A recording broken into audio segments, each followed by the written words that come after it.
I grew up hunting Green Ridge State Forest, a 46,000 acre piece of state-managed public land in the Appalachian Mountains of Maryland.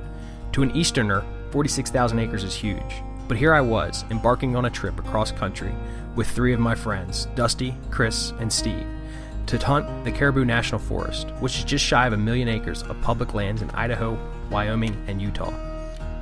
Let's go. I don't have many hunting stories that don't include Dusty.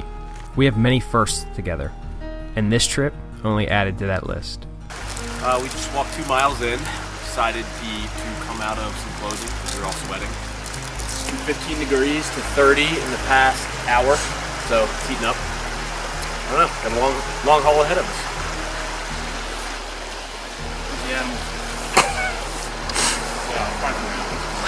I should have been asleep as soon as my head hit the pillow. I was exhausted and restless at the same time. Exhausted from the trip across country and the hike in, but restless knowing that I'm here. I finally made it, and tomorrow I'm hunting elk. I finally allowed myself to drift off into a light sleep when I was awakened by an alarm clock I'll never get tired of hearing.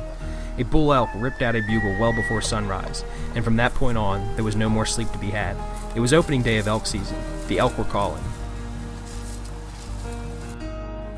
When you spend a week 6 miles deep in the mountains, there will be a day or two that you have a slight mental breakdown.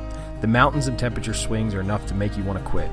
It's cliche, but everything is strenuous. You can't get anywhere without busting your ass. There are places you want to get to, so you talk yourself into making the trek. And then there are places you need to get to, and it doesn't matter what your inner bitches say. You go. When your oldest hunting buddy calls, you make the trek. We've been covered up in them all day. Saw at least 30 elk, 11 mule deer, and a moose. 1 bull elk we couldn't get a shot at. Dusty's got a mule deer down up at the top of this hill, and we're hiking up now to help him get it out of here.